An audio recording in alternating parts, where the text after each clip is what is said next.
¿Cuál es tu vaca? Esta es la historia de un maestro espiritual que viajaba con su discípulo y aprovechaba cada oportunidad para enseñarle sobre la vida.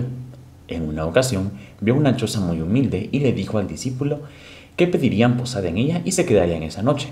Así lo hicieron y al llegar el momento de la cena le preguntaron al jefe de la casa cómo hacían para vivir, porque no se miraban cultivos o alguna otra fuente de sustento.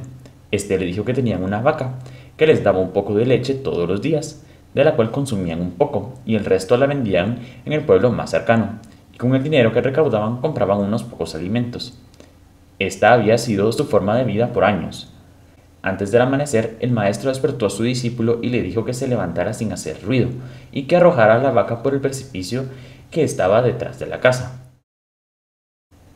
Al principio, el discípulo se negó, ya que creyó que era totalmente injusto e inmoral hacer algo así, sabiendo que era la única fuente de sustento de la familia, pero como discípulo tenía que acatar la orden del maestro.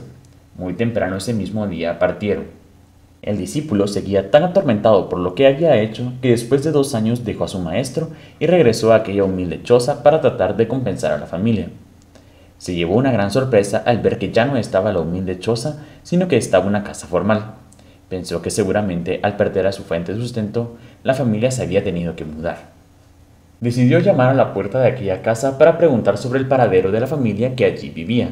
Sin embargo, al tocar, le abrió el mismo hombre que él había conocido en la choza.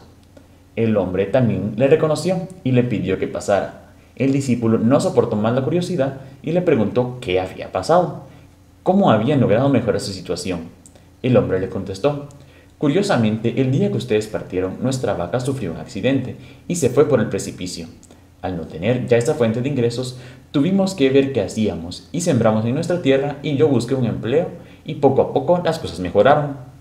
Y hoy estamos mucho mejor. Gracias a Dios que la vaca se murió. Todos tenemos vacas a las que nos aferramos y no nos abrimos a la posibilidad de mejores circunstancias para nuestra vida. Así que, ¿cuál es tu vaca?